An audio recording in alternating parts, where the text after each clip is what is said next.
Good afternoon, everybody. Good afternoon, sir. Good afternoon, sir. So చూడండి, నేను screen share చేస్తాను, అది కనిపిస్తుంది చెప్పండి. కనిపిస్తుందమ్మా? లేదు సార్. కనిపించట్లేదు సార్.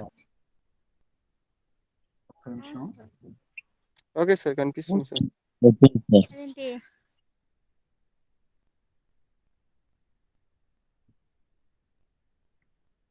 కనిపిస్తుందా?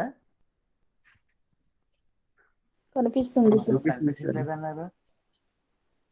ఇందాక కనిపించలేదు సార్, ఇప్పుడు కనిపిస్తుంది. Okay okay okay.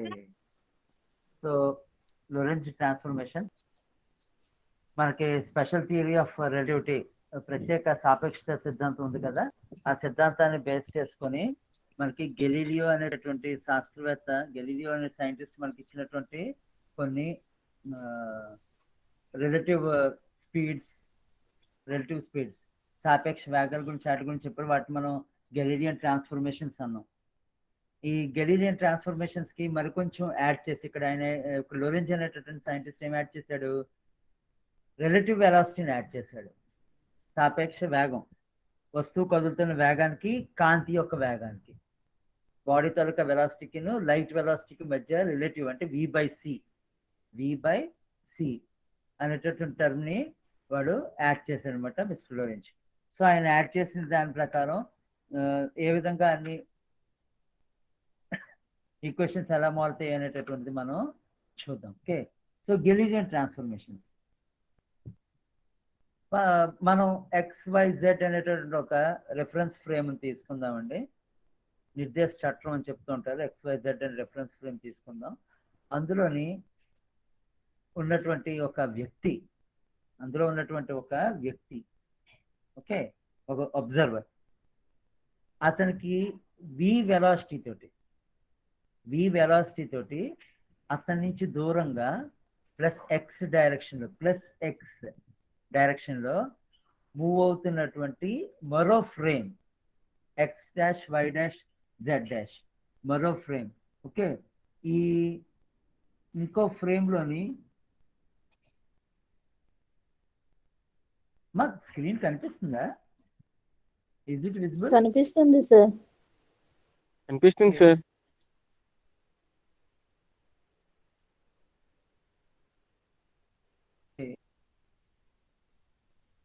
చిన్న డౌట్ వచ్చింది. ఓకే, మరో ఫ్రేమ్లోని ఉన్నటువంటి ఒక సంఘటన ఆయన ఏ విధంగా చూశాడు, వి వెలాసిటీతో మూవ్ అవుతున్నట్టుగా చూస్తాడు, అంతే కదా. సింపుల్గా చెప్పాలి అంటే మనం ఒక దగ్గర మేడ మీద కూర్చున్నాం అనుకున్నాం. రోడ్డు మీద ఒక వెహికల్ వెళ్ళిపోతుంది. So while you are sitting, నువ్వు ఒక దగ్గర ఫిక్స్డ్గా కదలకుండా ఉన్నప్పుడు నువ్వు some X coordinate, Y coordinate, Z coordinate సిస్టంలో కూర్చున్నావు అనుకుందాం.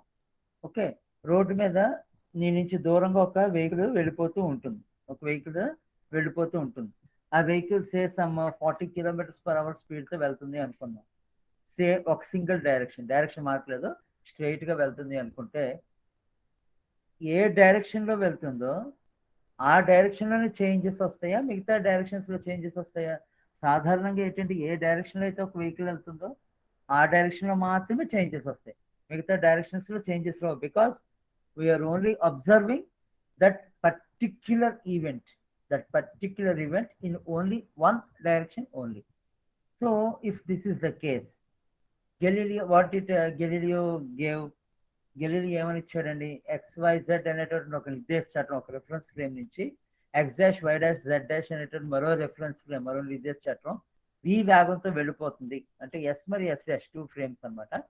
S నుంచి S' V వెలాసిటీ తోటి X డైరెక్షన్లో, చూడండి జాగ్రత్తగా, X డైరెక్షన్ వెళ్తుంది అని తీసుకున్నప్పుడు Y డైరెక్షన్లో చేంజెస్ 0. దట్ మీన్స్ ఇక్కడ ఎస్లో Y ఎంత అయితే ఉందో S' లో కూడా Y' అంతే ఉంటుంది. అండ్ టైం ఇంటర్వల్ T కూడా చేంజ్ అవ్వట్లేదు అని చెప్పారు, T = T' అన్నట్టు. But this particular event is moving with the velocity of V వేగంతో కదులుతూ ఉంది కాబట్టి ఈ ఎక్స్ వాల్యూ మనకి x dash plus vt dash అనేటటువంటి ఈక్వేషన్ తో మనం ఇవ్వచ్చు అనేసి గెలీలియన్ చెప్పాడు. సో ఇక్కడ అదే ఈవెంట్ వై యాక్సిస్ డైరెక్షన్ లో జరిగితే ఎక్స్ యాక్సిస్ టర్మ్ మనకి ఎక్స్ డాష్ కింద ఉండిపోద్ది. వై యాక్సిస్ డైరెక్షన్ లో జరిగితే y equal to y dash plus vt dash అంటాం. సో అక్కడ ఏ డైరెక్షన్ లో అయితే జరుగుతుందో ఆ డైరెక్షన్ మాత్రం మనం పర్టికులర్ గా గమనించాల్సి ఉంటుంది అన్నమాట. సో ఈ యొక్క ట్రాన్స్ఫర్మేషన్స్ ఉన్నటువంటి అతిపెద్ద ప్రాబ్లం ఏమిటి అంటే he is not giving spatial coordinate system. అంటే ఏంటి అంటే ఒక వస్తువు తాలూకా ఆకారంలో కానీ లేకపోతే దాని యొక్క మ్యాగ్నిట్యూడ్ సైజ్ ఏ విధంగా చేంజ్ అవుతుంది అనేటటువంటిది ఈ యొక్క గెలీలియన్ ఇవ్వలేకపోయాడు. సో ఆయన ఇవ్వలేని దాన్ని ఇంకొంచెం ఎక్స్ప్లెయిన్ చేస్తూ లొరెంజ్ అనేటటువంటి సైంటిస్ట్ మనకి ఒక ఇవి ఇచ్చాడండి. వాటికన్నా ముందు మనం మామూలుగా ఒకసారి గెలీలియన్ ట్రాన్స్ఫర్మేషన్, ఈ వెలాసిటీ ట్రాన్స్ఫర్మేషన్ గురించి ఒక్కసారి చూసుకుందాం.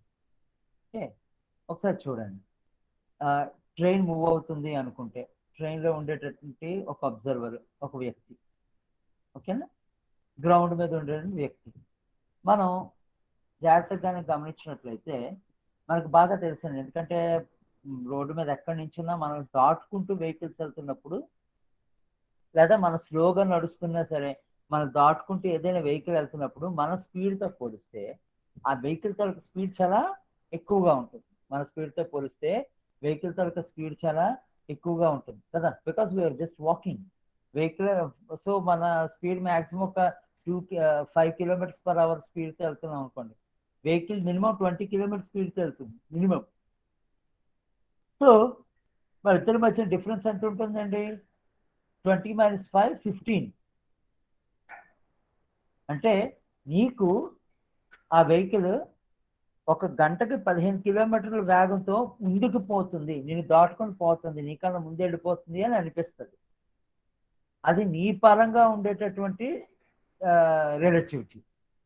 అదే వెహికల్ డ్రైవ్ చేస్తున్న వ్యక్తికి ఆడు 20 km స్పీడ్తో వెళ్తున్నాడు, నువ్వు 5 km స్పీడ్తో నడుస్తున్నావు, సేమ్ డైరెక్షన్, ఒకే దిశలో.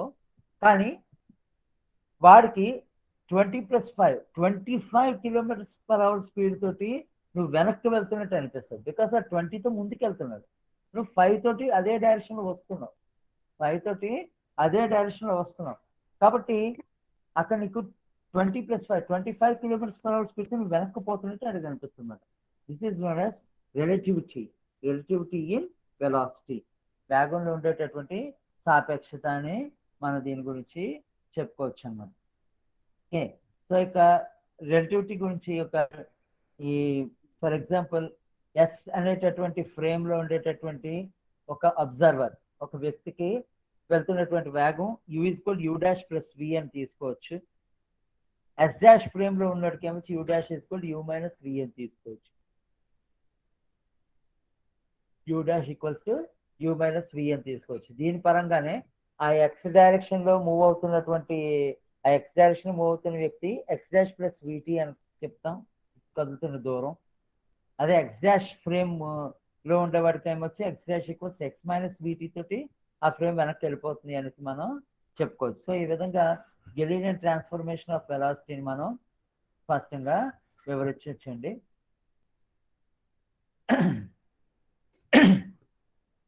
Now what is Einstein's theory? Einstein ఏమిచ్చాడు?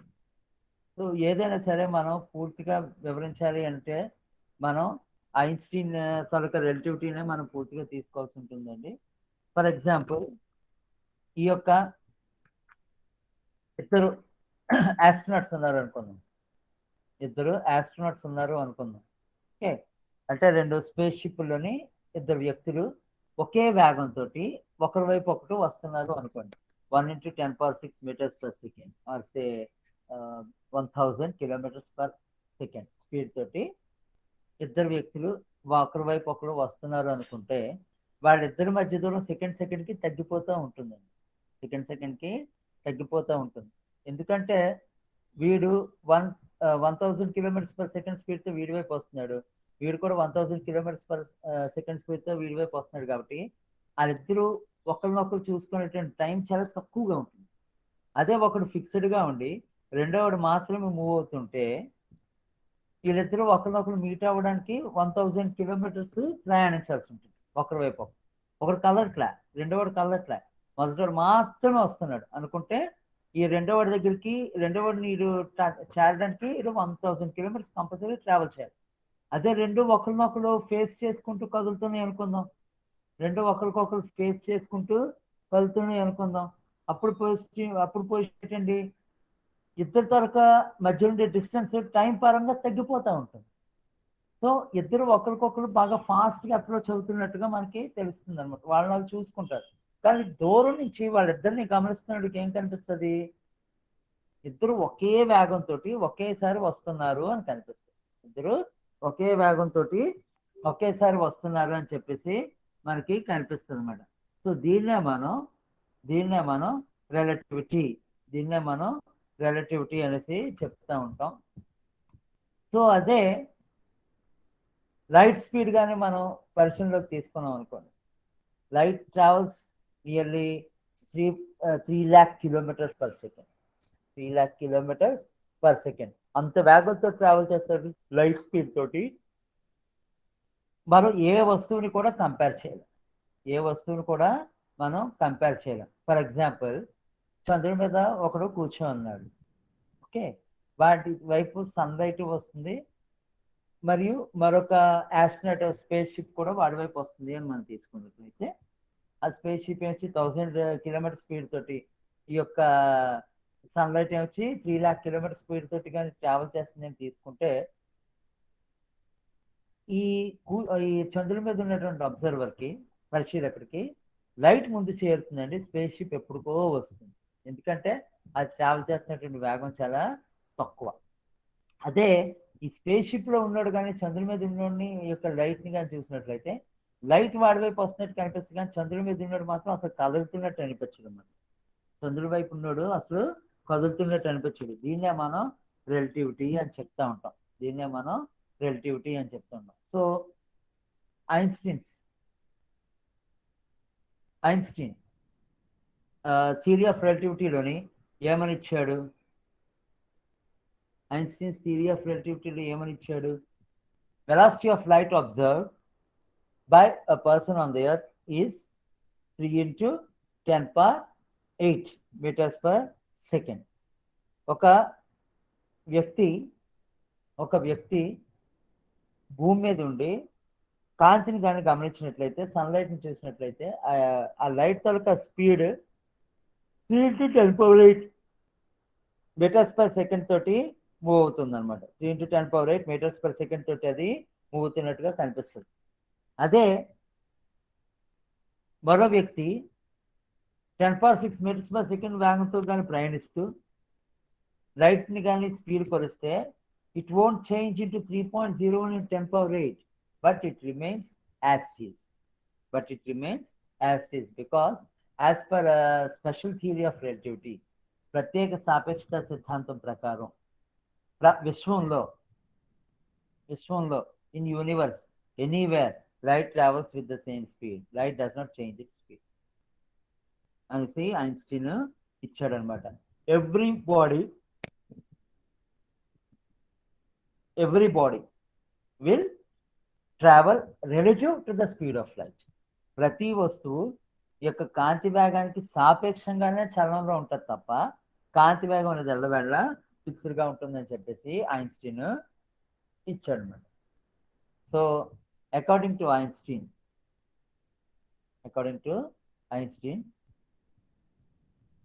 the basic laws are the same in all inertial frames. Einstein సాపేక్షత సిద్ధాంతం ప్రకారం అన్ని నిర్దేశ చట్టాల్లో, ఆల్ ఇనర్షియల్ ఫ్రేమ్స్లోని బేసిక్ లాస్, సాధారణమైనటువంటి నియమాలన్నీ మారవు. All the basic laws will be made constant.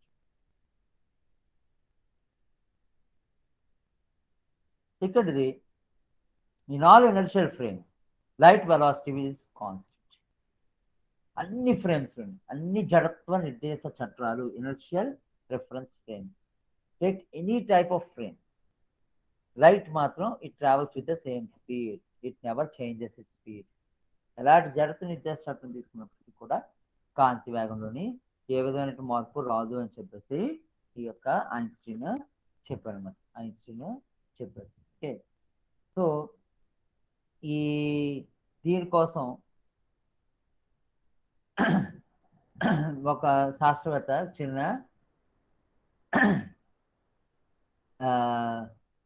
సిద్ధాంతాన్ని ప్రతిపాదించాడండి. ఏంటి అంటే కాంతి వేగం ప్లస్ ఏదైనా మామూలు వేగం కూడా కాంతి వేగం సమానమే, కానీ కాంతి వేగం నుంచి మరో వేగాన్ని తీస్తే కాంతి వేగం ఎలా సమానం అవుద్ది అని చెప్పేసి అనుకుంటే ఈ డౌట్ మనకి మైకెల్స్ అనేటువంటి సైంటిస్ట్ వచ్చింది.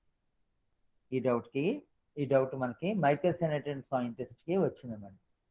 సో ఆయన ట్రై చేసి ఈథర్ అనేటటువంటి ఒక మీడియం ఉంటుంది. ఆ మీడియంలోని మనం వెళ్తున్నప్పుడు ఆ లైట్ వేరియంట్ అవుతుంది, అంటే లైట్ స్పీడ్ మారిపోతూ ఉంటుంది అని చెప్పేసి ఈయన ఒక చిన్న ప్రపోజల్ పెట్టి, మైకెల్సన్ మరియు మోర్లే అనేటువంటి ఇద్దరు సైంటిస్ట్ ఒక చిన్న ప్రపోజల్ పెట్టి ఆ ఈథర్ అనే మీడియంలోని లైట్ స్పీడ్, ఖాళీ ప్లేస్ అంటే వ్యాక్యూమ్లోని లైట్ స్పీడ్ రెండిట్లోని ఏమైనా చేంజెస్ ఉన్నాయా లేదా అని కనుక్కోవడానికి ఒక ప్రయోగం చేశారండి. దాన్ని మనం మైకెల్సన్ మోర్లే ఎక్స్పెరిమెంట్ అంటాం.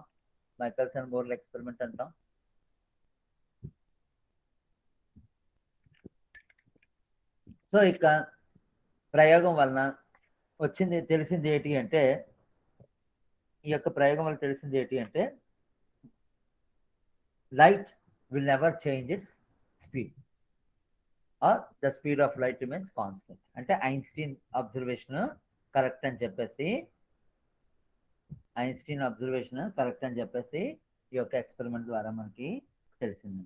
ఓకే, అలాగే లైట్ అనేటటువంటిది దాని వేగం ఇప్పుడు తగ్గించుకోదు. అంటే తెలుసు ఈథర్ లైట్ మీడియంలో ట్రావెల్ చేసినా వ్యాక్యూమ్లో ట్రావెల్ చేసినా ఒకే స్పీడ్ తోటి వెళ్తాయి. బట్ తెలుసు ఈథర్ అనేటువంటి మీడియం ఏమి లేదు అని చెప్పేసి ఈ యొక్క మైకెల్సన్ క్లారిఫై ఇచ్చాడు అనమాట. ఓకే, సో ఈ గెలీలియో తాలూకా డ్రాబ్యాక్స్, గెలీలియో తాలూకా ఈ యొక్క ట్రాన్స్ఫర్మేషన్స్, గెలీలియో రూపాంతరీకరణలో ఉన్నటువంటి యొక్క డ్రాబ్యాక్స్, ప్రాబ్లమ్స్, లైట్ స్పీడ్ గురించి ఎక్స్ప్లెయిన్ చేయలేకపోయాడు. Plus why the size of the body will be smaller when the body moves away from the observer, and why the size of the body will appear bigger when moved towards the observer.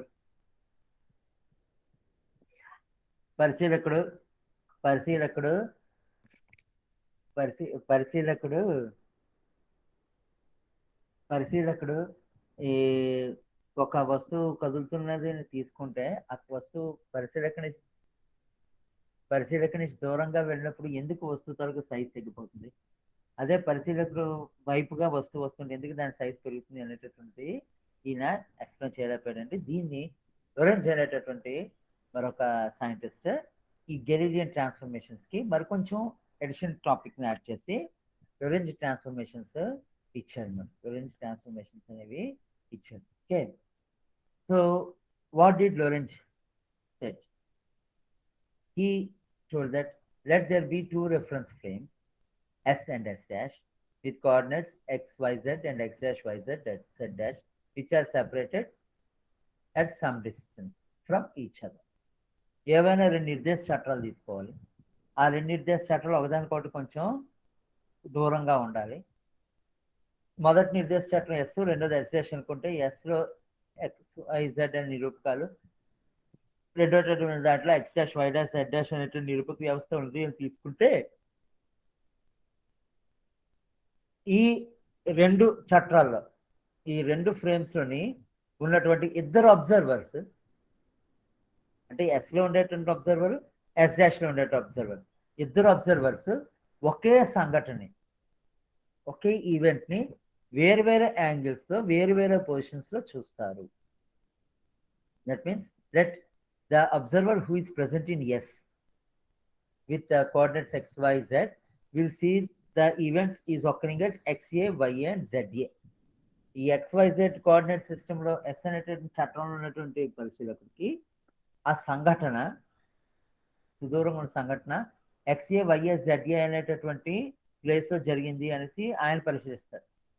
ఆయన నుంచి కొంత దూరంలోని విడగొట్టబడి ఉన్నటువంటి మరో చట్టం yes dash. So the person who is standing in the yes dash S dash frame will observe the same event at the coordinates XB, YB and ZB. So ఇక S dash చట్రంలో ఉన్నటువంటి పరిశీలకుడికి అదే సంఘటన XB, YB, ZB అనేటటువంటి place లో జరిగినట్టుగా కనిపిస్తుంది అన్నమాట. Okay. So ఈ రెండు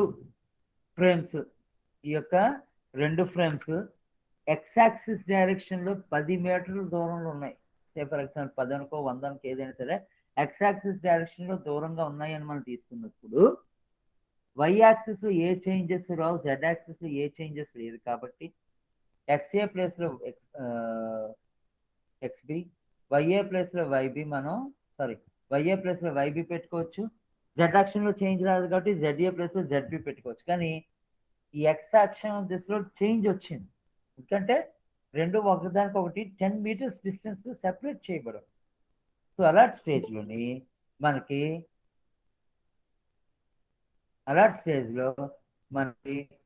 ఈ యొక్క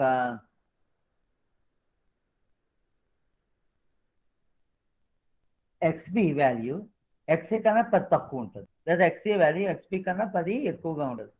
so YB equals to YA, ZB equal ZA, but XB does not equal to XA because they are in the difference of 10 meters.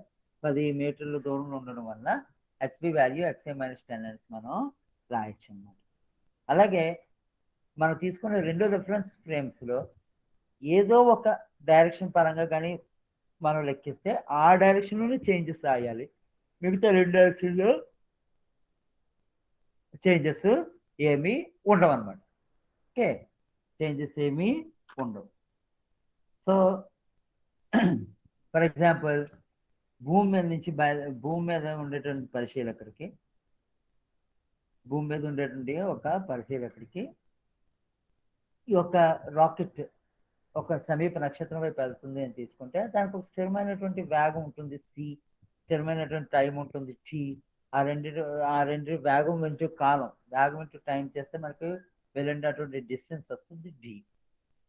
ఇప్పుడు ఈ భూమి స్థిరంగా ఉంది అని తీసుకుంటే ఆ రాకెట్ వాడి నుంచి దూరంగా వెళ్ళిపోతున్నప్పుడు అది ఆ నక్షత్రం చేరడానికి ప్రయాణించాల్సిన దూరం ఒకలాగా ఉంటుంది. అదే సమయంలో రాకెట్ కానీ ఆ యొక్క ఏ నక్షత్రం అయితే ఆ యొక్క పరిశీలకుడు పరిశీలిస్తున్నాడో ఆ వస్తువు కానీ సిటీ వెలాసిటీ తోటి, సి అనేది లైట్ స్పీడ్, టీ అనేది దాని టైం, టీటీ వెలాసిటీ తోటి వాడి నుంచి దూరంగా వెళ్ళిపోతున్నప్పుడు ఈ రాకెట్ వి వెలాసిటీ తోటి వాడి నుంచి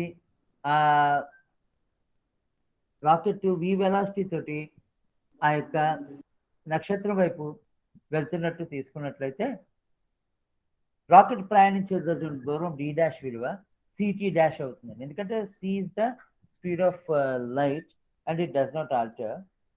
సో వాడికి ఆ యొక్క సంఘటన ఈ యొక్క సంఘటన లేదా ఈ యొక్క స్టార్ ఎక్కడ కనిపిస్తుంది? డి డాష్ డిస్టెన్స్ లో కనిపిస్తుంది. అదే భూమి మీద ఉండేవాడికి ఎక్కడ కనిపిస్తుంది? సిటీ డి డిస్టెన్స్ లో కనిపిస్తుంది. Because he is constant and the distance between the star and the earth remains constant. ఒకే విధంగా ఉంటుంది. కానీ వీడు మాత్రం కదులుతున్నాడు, ఆ స్టార్ వైపు వెళ్తున్నాడు. సో వాడి డిస్టెన్స్ స్టార్ కి వాడుకున్న డిస్టెన్స్ మారిపోతూ ఉంటుంది. సో డి ప్లేస్ లో మనం డి డాష్ పెట్టుకుంటాం, సి ప్లేస్ లో సి, టీ ప్లేస్ లో టీ డాష్ పెట్టుకుంటాం, కాబట్టి టీ డాష్ పెట్టుకుంటాం. కాబట్టి ఆ యొక్క స్టార్ వైపు ఎవరైనా యొక్క ఒక రాకెట్ వెళ్తుంది అని తీసుకుంటే ఈ భూమి మీద చూస్తున్నవాడికి ఆ రాకెట్ స్టార్ వైపు ఫాస్ట్ గా దూసుకుపోతుంది అనేసి వాడికి కనిపిస్తూ ఉంటుంది. ఓకే, సో దాన్ని మనం ఒక రెండు రిఫరెన్స్ ఫ్రేమ్స్ తోటి చూపించుకుందామండి. ఈ భూమి మీద కూర్చున్నటువంటి పరిశీలకుడు అంటే the person who is observing all the celestial events. Okay, ఖగోళాన్ని పరిశీలిస్తున్న పరిశీలకులు XYZ అనేటటువంటి రెఫరెన్స్ ఫ్రేమ్ లో ఉన్నట్లయితే let a rocket with the speed of v moves towards the star, and that rocket is in the reference frame S dash with coordinates x dash, y dash and z dash. X dash, y dash, z dash చట్రాలు కలిగినటువంటి లేదా ఈ యొక్క నిరూపకాలు కలిగినటువంటి yes dash అనేటటువంటి చట్రంలోని ఈ యొక్క rocket we velocity తోటి move అవుతుంది అని తీసుకుంటే that means rocket along with the yes dash reference frame will move with the velocity of v. Okay, because the rocket should stay in the S dash frame. So if this is the case, then as we think that the rocket moves along x-axis direction, rocket x-axis దిశలోనే కదులుతుంది అని మనకు clear గా స్పష్టంగా కనిపిస్తుంది. ఇక్కడ y లో కానీ z లో కానీ కదలట్లే, ఈ x వైపే ఆ యొక్క వెలాసిటీ v కూడా చూపిస్తుంది అనమాట. ఓకే, సో ఈ యొక్క ఎక్స్ డైరెక్షన్ లో కదులుతుంది అని మనం తీసుకున్నట్లయితే మొత్తం చేంజెస్ అన్ని మనకి ఆ యొక్క ఎక్స్ డైరెక్షన్ లోనే మొత్తం చేంజెస్ ఆ యొక్క ఎక్స్ డైరెక్షన్ లో వస్తాయి. కాబట్టి వై డాష్ మరియు జెడ్ డాష్ విలువలు ఫిక్స్డ్ గా ఉంటాయి అనమాట. వై డాష్ మరియు జెడ్ డాష్ విలువలు ఫిక్స్డ్ గా ఉంటాయి. So Y dash equal to Y and Z dash equal to Z అని మనం తీసుకుంటాం. కానీ టైమ్ మరియు ఎక్స్ డాష్ కోఆర్డినేట్స్ మారిపోతూ ఉంటాయి. Okay, so x dash equals ax plus bt అనుకోండి, and time interval t dash equals to dx plus et అనుకోండి, where ABCD are some constants అన్నమాట. సో ఇప్పుడు ఈ కేసెస్ ని మనం పరిశీలిద్దాం.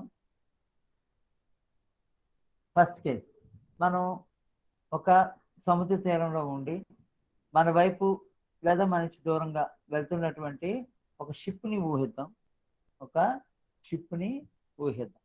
సో ఊహించినప్పుడు initial states okay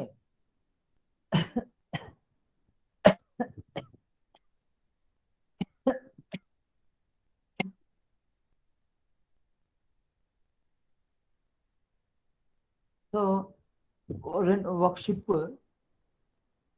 ship v velocity తోటి మరో బోట్ నుంచి దూరంగా పోతుంది అనుకోండి, లేదా సముద్ర బొట్టున ఉన్నోడి దగ్గర నుంచి ఒక షిప్ దూరంగా వి వెలాసిటీతో పోతుంది అనుకుంటే, ఈ సందర్భంలో మనం ఎక్స్ డైరెక్షన్ లోని ఏ చేంజెస్ ఉన్నాయి, వై డైరెక్షన్ ఏ చేంజెస్ ఉన్నాయి అంటే రెండు మనం పరిగణనకి తీసుకోవాల్సి ఉంటుందండి. So the man on the boat will be at a distance of X from the man on the tech. ఈ బోట్ వెళ్ళిపోతుంది కదా, అది ఎంత దూరం వెళ్తుంది, వి వెలాసిటీతో వెళ్తుంది, వి వేగంతో వెళ్తుంది. ఎంత టైంలో వెళ్ళింది, టీ టైంలో వెళ్ళింది. సో అది ఇక్కడ వెళ్ళినటువంటి దూరం ఎక్స్ టైం వచ్చి v into t, velocity into time ఇస్తుందండి. కదలకుండా ఉన్నటువంటి ఈ యొక్క అబ్జర్వర్ తాలూక దూరం 0, ఎక్స్ డాష్ వాల్యూ 0. సో ఈ ముందున్నటువంటి equation x dash equals to ax plus బీటీలో ఎక్స్ ప్లస్ లో బీటీ, ఎక్స్ డాష్ ప్లస్ లో 0 సబ్స్టిట్యూట్ చేస్తే ఏవిటీ ఈక్వల్ బీటీ అవుతుంది, అది B equal to minus av అని వస్తుంది. So b plus av substitute చేస్తే a plus ax minus bvt, ax minus bvt అనేసి మనకి తెలుస్తుందండి, ఏఎక్స్ మైనస్ బీవీటీ. సో దీని నుంచి ఎక్స్ డాష్ వాల్యూ మనకి ఏ కామన్ తీసేస్తే ఎక్స్ మైనస్ బీటీ అనేసి మనకి వస్తుంది అన్నమాట. సో దాని నుంచి ఏ అనేటటువంటి కాన్స్టెంట్ మనం తీసుకోవచ్చు. ఓకే, సో ఇప్పుడు కేస్ 2 తీసుకోండి. ఒక చేపలు పట్టేవాడు, ఓకే, చేపలు పడుతున్నాడు కదా, వాడు బోట్ నుంచి ఎక్స్ దూరంలో ఉన్నాడు అని మనం అనుకుంటాం. నేల మీద ఉన్నాడు వీడు బోట్లో ఉన్నాడు. సో బోట్ నుంచి ఎక్స్ దూరంలో ఉన్నాడు అని మనం అనుకున్నట్లయితే ఇక్కడ ఎక్స్ ఈక్వల్స్ టు 0. ఎందుకంటే ఇక్కడ మనం డిస్టెన్స్ దేని నుంచి కొలుస్తున్నామండి, ఇందాక మనం దేని నుంచి కొలిసాము ఒకసారి చూడండి. బోట్ వి వెలాసిటీ తోటి వీడి నుంచి దూరంగా వెళ్ళిపోతుంది, నీటి ఒడ్డున కూర్చున్న నుంచి దూరంగా వెళ్ళిపోతుంది. కాబట్టి వీడు గుర్తించేటటువంటిది ఎక్స్ వాల్యూ, వాడి విలువ వీటీతో సమానం అంటాడు. X dash value A X plus some B T అంటాడు. అదే బోట్ వీడి వైపు వస్తున్నట్టుంటే ఇక్కడ X value 0, X dash value -vt, ఎందుకంటే ఇది వాడి వైపు -x అక్షం డైరెక్షన్ లో ట్రావెల్ చేస్తుంది కాబట్టి ఎక్స్ డాష్ ఈక్వల్స్ టు -vtతో మనం ఇస్తాం. సో ఇప్పుడు ఈ యొక్క జనరల్ ఈక్వేషన్, ఈ యొక్క ఈక్వేషన్ తీసుకున్నాం అనుకోండి, a x dash equals to ax plus bt అనేటటువంటి ఈక్వేషన్ ని మనం ఒకసారి తీసుకున్నట్లయితే ఎక్స్ ఈక్వల్ 0 సబ్స్టిట్యూట్ చేసినప్పుడు a of 0 - vt value -v of t plus et ఇస్తుందండి. సో అవి ఇవి కొట్టుకుపోతే ఏ ఈక్వల్స్ టు ఈ అనేసి మనకి తెలుస్తుంది. ఏ ఈక్వల్స్ టు ఈ అనేసి మనకి తెలుస్తుంది. సో అలాంటప్పుడు ఇంకా X dash value A of X minus witty అని చెప్పొచ్చు. అలాగే T dash value D X plus A T అనేసి మనం స్పష్టంగా రాసుకోవచ్చు అన్నమాట. సో ఈ రెండు సమీకరణాలు ఉపయోగించుకున్నప్పుడు మనం కేస్ 3 గుర్తిద్దాం. కేస్ 3 ఏమని చెప్తుంది? ఆ యొక్క నక్షత్రం మరియు ఈ యొక్క స్పేస్ క్రాఫ్ట్ రెండు సాపేక్షంగా ఒకదానికొకటి దగ్గరగా కలుగుతున్నాయని మనం తీసుకున్నట్లయితే, సో ఆ యొక్క దీని తాలూకా టైము టీ డాష్ అని మనం తీసుకున్నట్లయితే, రాకెట్ తాలూకా టైం టీ డాష్ అని తీసుకున్నట్లయితే దాని స్పీడ్ విటీ డాష్ అవుతుందండి. అది కదిలినటువంటి దూరం, అది కదిలిన దూరం. ఈ నక్షత్రం దీని వైపు వస్తుంది అనుకుంటే X dash equals to c t dash అని ఇవ్వచ్చు. X dash equals to c t dash అని చెప్పేసి మనం చెప్పొచ్చు. ఇలాంటి సందర్భాల్లోని మనకి ఈక్వేషన్ ఏ విధంగా మారుతుందంటే c t dash equals to a of c t minus v t, a of c t minus witty అని. సో టీ డాష్ ప్లేస్లోని డిసిటీ ప్లస్ ఏటీ సబ్స్టిట్యూట్ చేస్తే c of d c t plus a t substitute చేసి a of c t minus v t, దాని t terms అన్ని ఒకసారి పట్టుకపోతే అది cancel చేస్తే d c square equals to d c square plus a c, d c square plus a c equals to a of c minus v అని మనకి వస్తుంది. టీలన్నీ కొట్టుకుపోతుంది. సో ఈ ఈక్వేషన్ ఇప్పుడు ఎక్స్ డాష్ మరియు టీ డాష్ లో వాల్యూస్ సబ్స్టిట్యూట్ చేసినట్లయితే X dash value A of X minus V T, T dash equals A of T minus vx by C square అని మనం తీసుకున్నప్పుడు విఎక్స్ బై సి స్క్వేర్ అనేసి మనం తీసుకున్నట్లయితే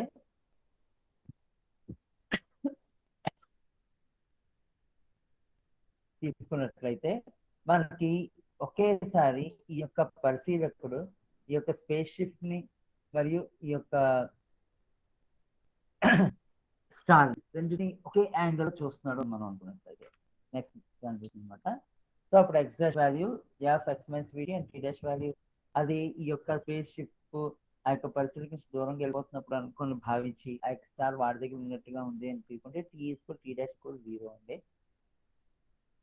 tea equal to T dash equals to 0. So ఇక time spatial సిస్టంలోని ఇక్కడేమొచ్చి ఆ యొక్క బాడీ ఉంది, ఇక్కడ అబ్జర్వర్ ఉన్నాడు, ఈ ఇక్కడ కదులుతున్నటువంటి వాడు అబ్జర్వర్ వైపు వస్తున్నటువంటి వాడు ఆ యొక్క స్పేస్ షిప్ లోని వ్యక్తి అనుకుంటే ఒక పైథాగరస్ థియరం ప్రకారం -x dash of whole square plus y square ఇది ప్లస్ ఇది equal to t t dash whole square. So దీని నుంచి a of X minus witty అని రాసుకోవచ్చు అండి. A of X minus witty అని రాసుకోవచ్చు, ఎందుకంటే x dash value A of X minus v t whole square plus y plus c t వేస్తే c t square plus is equal to c t dash square. So దీన్ని విడగొట్టుకుంటే మన యొక్క equation -ab whole square plus c square equal c square a అని వస్తుంది. దాని నుంచి a dash equals to c v by C square minus we square. అక్కడ throughout c square తో divide చేసేస్తే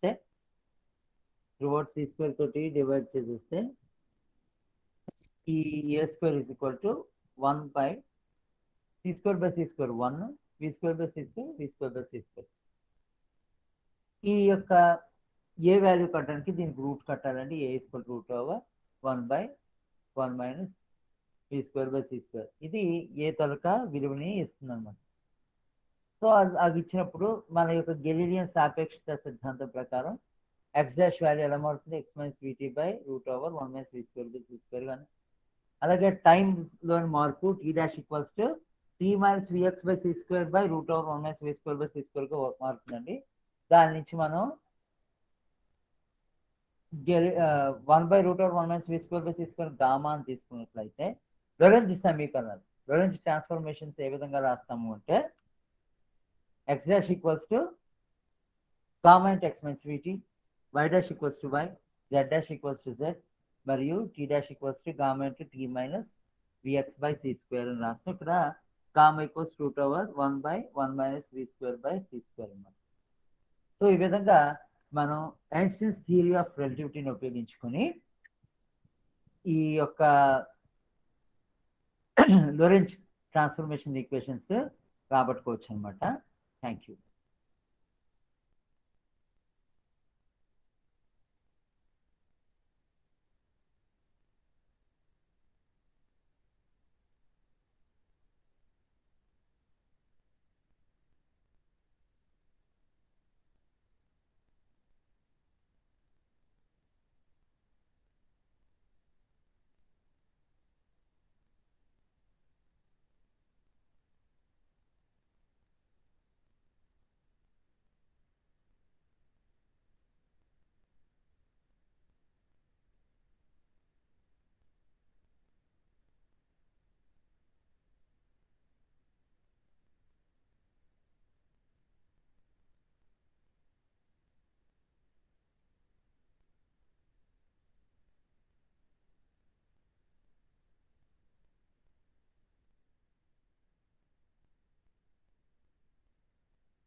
సందీపు సందీపు హలో చెప్పురా. ఎలా విన్నావా క్లాసు? ఏం వినలేదే, తిండికే మనం. వినలేదురా, వర్షం నిజంగా. కొట్టింది సార్. ఎప్పుడు క్లాస్ స్టార్ట్ చేస్తుంది వర్షం. అరే అందరు బాగున్నారు కదరా? ఏందది?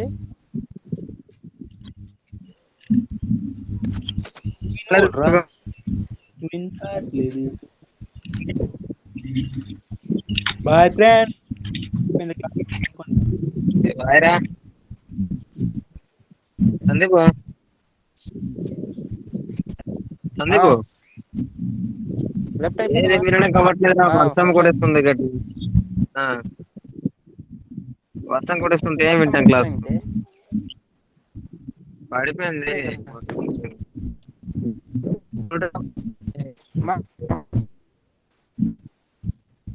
నేను ఇంటికి వెళ్ళండి వర్షం పడింది. ఆ? ఉన్నాయి.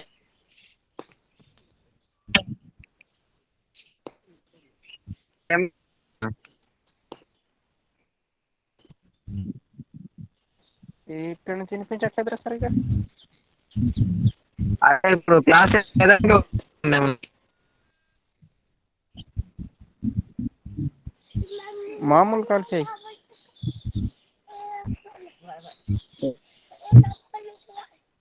Yeah.